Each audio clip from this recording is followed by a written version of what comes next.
السلام علیکم۔ آج لا ایشوز کے حوالے سے ہمارا ٹاپک ہے نفقہ میں کیا شامل ہے۔ یہ تو ہم سب جانتے ہیں کہ نفقہ کیا ہوتا ہے اور کس کو دیا جاتا ہے، مگر اصل سوال یہ پیدا ہوتا ہے کہ نفقہ میں کیا کیا چیزیں شامل ہیں۔ مسلم شریعت کی ایک روایت ہے کہ تم شوہروں پر بیویوں کا تعام و کسب معروف طریقے سے لازم ہے۔ تو اب اس امر کی وضاحت کریں کہ تعام و کسب سے کیا مراد ہے اور اس کی نوعیت کیا ہے۔ اعلیٰ، اوسط یا ادنا تو ایک سادہ الفاظ میں دیکھا جائے تو نفقہ میں کھانے پینے کی اشیاء، رہائش اور لباس کے علاوہ دوسری ضروری ضروریات زندگی جیسے کہ علاج معالجہ، ادویات اور بنیادی آرام و آسائش کا ضروری سامان شامل ہے۔ بہشتی زیور میں لکھا ہے کہ روٹی کپڑے میں دونوں زوجین کی رعایت کی جائے گی۔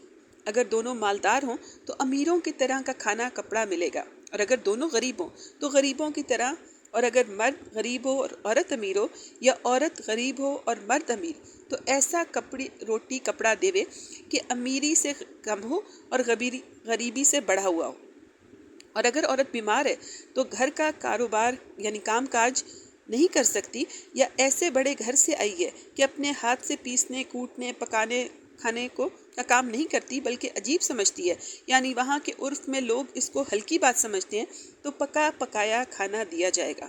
اور اگر دونوں باتوں میں سے کوئی بات نہ ہو تو گھر کا سب کام کاج اپنے ہاتھ سے کرنا واجب ہے۔ یہ سب کام خود کرے۔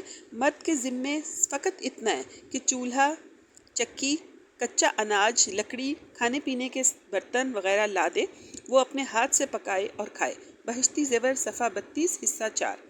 اس بارے میں 2025 میں ایک فیصلے میں بہت جامع تعریف کی گئی ہے۔ اس میں عدالت نے کہا کہ نفقہ کی تعریف جس میں خوراک، لباس اور رہائش شامل ہے، نہ ہی قطعی اور نہ ہی جامع و مکمل ہے، بلکہ اس کا ایک وسیع مفہوم ہے اور اس کو جامع و وسعت والے معنی میں ہی لینا چاہیے۔ یہ کوئی مفاد نہیں بلکہ شوہر یا والد کی ایسی ناقابل تردید قانونی ذمہ داری ہے۔ والد کو اس مقدم ذمہ داری سے بری ذمہ قرار نہیں دیا جا سکتا کہ وہ اپنے بچوں کی کفالت کرے، قطع نظر اس کے کہ نابالغ بچے ماں کے ساتھ رہ رہے ہیں۔ یعنی اگر بچے ماں کے ساتھ بھی رہ رہے ہوں تو والد کی ذمہ داری ہے کہ وہ اپنے بچوں کو نفقہ ادا کرے۔ نان و نفقے کے اصولوں کا تعین اس شخص کے فرائض، رشتے کی نوعیت اور نفقہ مانگنے والے کی ضرورت کو پیش نظر رکھ کر طے کیے جاتے ہیں۔ مسلم فقہ نے قانونی اور اخلاقی ذمہ داریوں کو الگ الگ نہیں کیا بلکہ دونوں کافی حد تک ایک دوسرے سے منسلک ہیں۔ حق نفقہ نہ صرف اخلاقی ذمہ داری ہے بلکہ یہ ایک قانونی ذمہ داری بھی ہے۔ نفقے کے جو عمومی اصول اسلامی قانون میں بیان ہیں وہ ذیل میں مختصراً بیان کیے جا رہے ہیں۔ منحصرین۔ پہلی قسم اس کی یہ ہے کہ منحصرین یعنی نان و نفقے کی ادائیگی سے پہلے منحصرین کا تعلق یا رشتہ دیکھا جائے گا، یعنی جیسا کہ وہ لوگ جو زیر کفالت ہیں یا جو اپنی ضرورت کے لیے انحصار کر رہے ہیں، ان کا تعلق کیسا ہے، جیسے کہ بیوی اپنے شوہر، بچے والد اور والدین اپنے بیٹے پر انحصار کرتے ہیں۔ ان سب کو دیکھتے ہوئے نفقہ کا تعین کیا جاتا ہے، اور اسی کے حساب سے والد، شوہر، بیٹے یا بعض صورتوں میں دادا کی ذمہ داری عائد ہوتی ہے۔ اس ضمن میں ایک فیصلے میں عدالت نے کہا کہ اللہ نے خاص طور پر نابالغ یعنی دودھ پیتے بچے کے نفقے کی ذمہ داری والد پر عائد کی ہے، اور ماں کی ذمہ داری ہے کہ وہ اپنے بچے کو دودھ پلائے۔ دوسری چیز ہے حق وراثت۔ یہ بھی ایک انتہائی اہم اصول ہے کہ جو شخص کسی شخص کی وراثت میں حق رکھتا ہے وہ نفقہ کا حق رکھتا ہے۔ اس لیے نفقہ کے تعین میں اس اصول کو مد نظر رکھا جاتا ہے۔ اس نقطے کو بعد میں ہم تفصیل سے زیر بحث لائیں گے۔ تیسرا اس کا جو عنصر ہے وہ ہے صحیح النسب اولاد۔ والد اپنی صحیح النسب اولاد کو نفقہ دینے کا ذمہ دار ہے۔ یہ نفقہ کے تعین کا اصول ہے کہ اولاد صحیح النسب ہو۔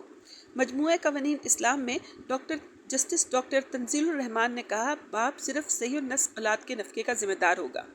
اس ضمن میں والد پر بھی لازم ہوگا کہ وہ اپنے بیٹوں کے بالغ ہونے تک اور بیٹیوں کے نکاح ہونے تک نفقے کا ذمہ دار ہے۔ اس میں مزید یہ کہ اگر بچوں کے والدین غریب ہوں اور نفقہ ادا کرنے کے قابل نہیں تو ایسی صورت میں صحیح النسب بچوں کی ذمہ داری دادا پر ہوگی، مگر اس کے لیے ضروری ہے کہ دادا کی معاشی حیثیت ایسی ہو کہ وہ نفقہ ادا کر سکے۔ اکثر عدالتوں میں دیکھا گیا ہے کہ نفقے سے بچنے کے لیے بچوں کی ولدیت پر سوال اٹھا دیا جاتا ہے۔ اس عمل کی عدالتیں شروع سے ہی حوصلہ شکنی کرتی آئی ہیں۔ نفقہ بیوی اور بچوں کا بنیادی حق ہے جس سے کسی بھی طرح سے جان نہیں چھڑائی جا سکتی۔